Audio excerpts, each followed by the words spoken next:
안녕하세요. 함께하는 교회 김영호 목사입니다. 2020년 9월 18일 금요일 내 영혼아 깨어나라 시간입니다. 오늘 성경은 열왕기하 2장 2절입니다. 엘리야가 엘리사에게 이르되 청하건대 너는 여기 머물라 여호와께서 나를 베델로 보내시느니라 하니 엘리사가 이르되 여호와께서 살아계심과 당신의 영혼이 살아있음을 두고 맹세하노니 내가 당신을 떠나지 아니하겠나이다 하는지라. 이에 두 사람이 베델로 내려가니. 아멘.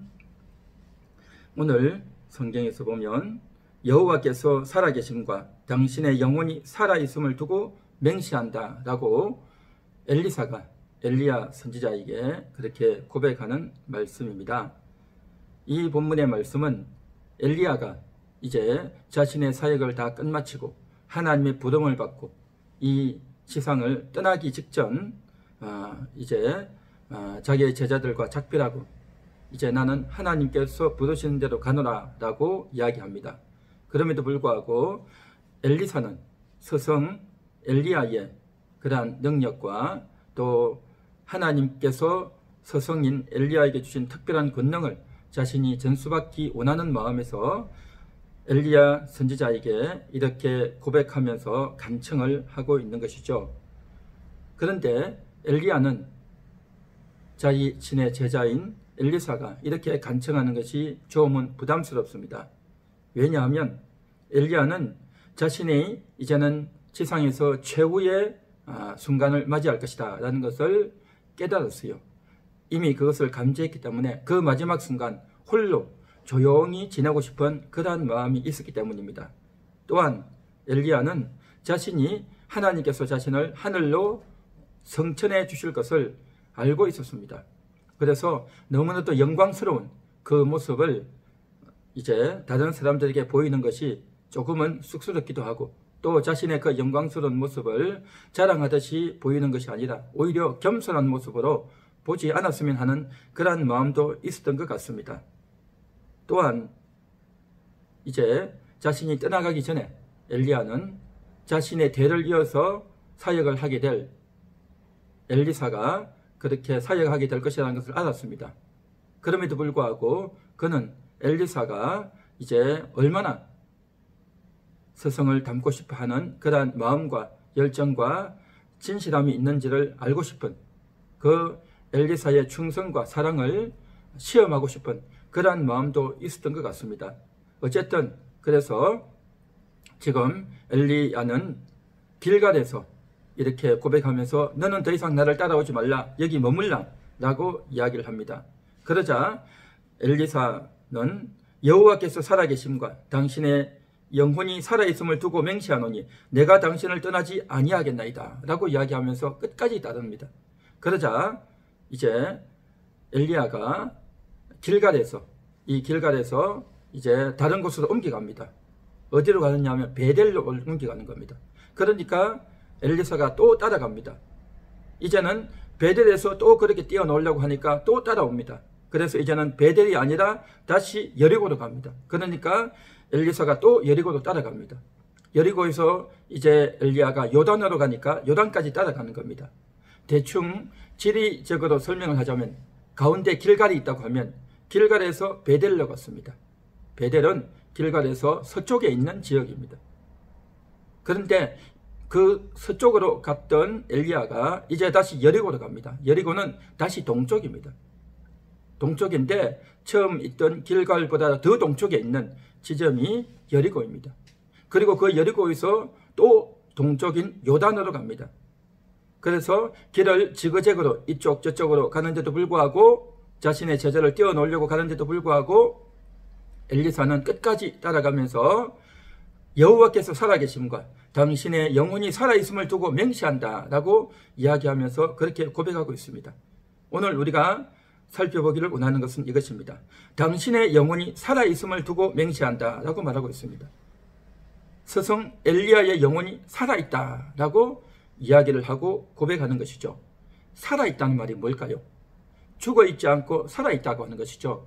우리는 일반적으로 살아있다라고 하면 어떤 사람이 평상시에는 말도 잘 하지 않다가 어떤 역할도 없다가 또 있는지 없는지 존재감도 없는 그러한 사람이 아주 담대하게 행동을 할 때에, 아주 용감하고 씩씩하게 자신이 할 말을 할 때에, 그 누구도 기대하지 않았던 대단한 업적을 남길 때 그 사람을 가리켜서 살아있다, 그렇게 표현을 하죠.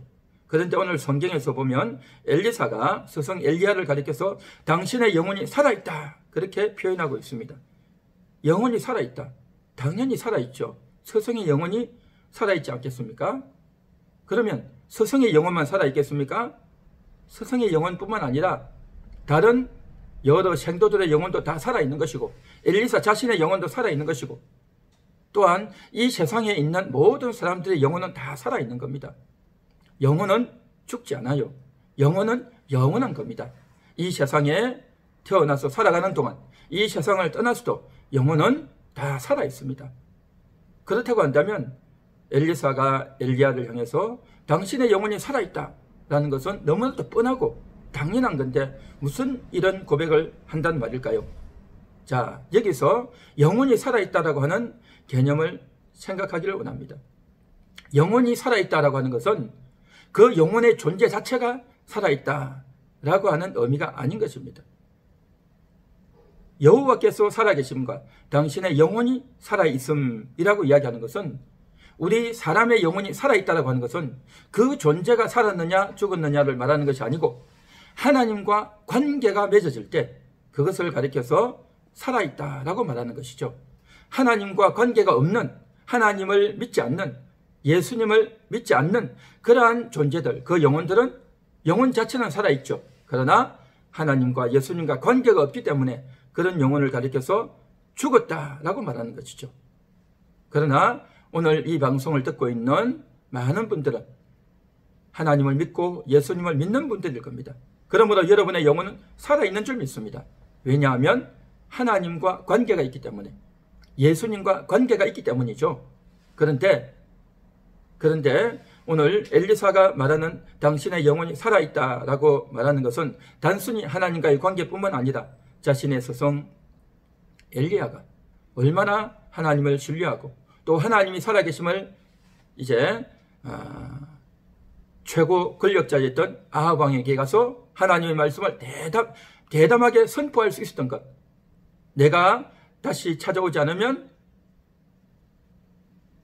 비가 내리지 않을 것입니다 라고 말을 하면서 담대히 국가의 운명을 이야기할 수 있었던 것. 그것은 하나님의 말씀을 믿었기 때문에, 하나님이 엘리야 안에 있었기 때문에 그런 고백을 할 수 있었던 것이죠. 그리고 3년 후에 엘리야가 다시금 나타나서 그 나라에 비가 내릴 수 있도록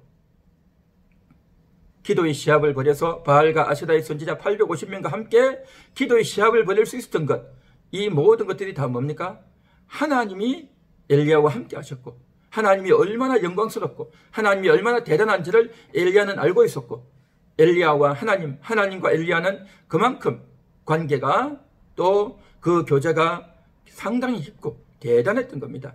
그래서 영혼이 살아있다라고 하는 것은 단순히 영혼이 하나님과 관계를 맺은 것이 아니라 하나님을 믿고 하나님을 의지하고 하나님을 적극적으로 따랐던, 하나님을 신뢰했던 그러한 스승의 영혼이 얼마나 하나님과 밀접한 관계가 있었던지를 잘 알았기 때문에 엘리사는 당신의 영혼이 살아있다라고 말하는 겁니다. 오늘날 이 세상을 살아가는 우리 성도님들 역시 마찬가지로 여러분의 영혼도 살아있는 줄 믿습니다. 그 영혼이 살아있다라고 하는 것은 단순히 존재 자체가 살아있다는 것이 아니라 하나님과 관계 맺고 하나님과 호흡하고 하나님을 기억하고 하나님을 생각하고 하나님의 말씀을 생각하고 하나님께 기도하며 하나님을 의지하고 하나님을 찬송하고 또 주일날 들었던 말씀을 생각하고 묵상하고 성경을 읽으며 늘 하나님을 생각하고 하나님을 인식하는 만큼 여러분의 영혼은 살아있게 될 줄 믿습니다. 우리의 영혼이 살아있어야 우리를 힘들게 하는 상대방도 이길 수 있고 이 세상의 어려운 역경과 또 삶의 고통들을 또 여러 가지 문제들을 잘 극복하게 될 줄 믿습니다. 그것은 인간적인 지혜나 지식이나 또 경험이나 능력으로 되는 것이 아니라 우리의 영혼이 하나님과 관계 맺을 때에 그 하나님의 말씀이 내 안에 살아있을 때에, 하나님의 그 은혜와 하나님의 사랑이 내 안에 살아있을 때에, 그 사랑이, 그 말씀이 나에게 나타날 때 이것을 가리켜서 영혼이 살아있다, 그렇게 표현할 수가 있는 것이죠. 오늘 이 시간도 이 방송을 보시는 우리 모든 성도님들과 또 유튜브를 시청하는 모든 분들이 이제 살아있는 영혼이 될 수 있기를 바랍니다. 그것은 바로 하나님을 찾는 것입니다. 하나님과 관계를 맺는 것입니다. 찬송을 부르고 하나님을 생각하는 것입니다. 하나님이 얼마나 나를 사랑하시는지, 하나님이 얼마나 나를 아껴주시는지, 하나님이 얼마나 나를 존귀히 여기시는지, 하나님 감사합니다. 하나님 때문에 내가 삽니다. 하나님 때문에 내가 살아야 될 이유를 내가 생각합니다. 하나님이 없이는 살 수 없지만 하나님 때문에 내 영혼이 살아있고, 내 영혼이 살아있기에 하나님을 의지하고 기도합니다. 나는 하나님 없이는 살 수 없습니다 라고 생각하고 고백해 볼 수 있기를 바랍니다. 그렇게 생각하고 고백할 때 여러분의 영혼은 더 풍성하고, 또 그 하나님 때문에 감사가 넘치고 힘이 넘치고 또 은혜가 넘치는 그러한 하루가 될 줄 믿습니다. 여러분이 오늘도 누구를 만나든지 무슨 일을 하든지 또 생각지도 못했던 그러한 일들이 생겨서 곤란하고 멘붕이 오고 또 두려움이 생기고 분노가 생기고 억울한 그러한 일이 생길 수도 있습니다. 그럴 때마다 여러분은 하나님을 기억하시고 하나님을 의뢰하시고, 하나님 도와주세요. 나는 힘이 없습니다. 하나님, 내 기분이, 내 감정이 너무나도 엉망이 되었습니다. 하나님을 의지합니다. 하나님 도와주세요 라고 고백하는 여러분 되어볼 수 있기를 바랍니다. 여러분의 영혼이 깨어날 것이고 여러분의 영혼이 살아있음을 발견하게 될 것입니다. 할렐루야. 우리 한번 같이 기도하겠습니다. 하나님 감사합니다. 오늘도 살아계신 하나님을 의지합니다. 엘리사가 스승 엘리야를 향해서 당신의 영혼이 살아있고 또 하나님이 살아계시기에 하나님과 엘리야가 정말 깊숙한 영적인 관계 가운데 있었기 때문에 하나님께 크게 쓰임받고 위대한 일을 할 수 있었던 것 같이, 오늘 이 방송을 듣고 함께 기도하는 모든 분들이 하나님을 찾고 그 하나님이 말씀하시는 그 말씀이 하나님의 사랑과 정말 하나님의 그 놀라운 함께 하심이 우리 모든 분들에게도 같이 임하고 또 그러한 은혜를 경험하는 그러한 하루가 되어줄 수 있기를 원합니다. 함께 하시고 인도하여 주옵소서. 예수님 이름으로 기도합니다. 아멘.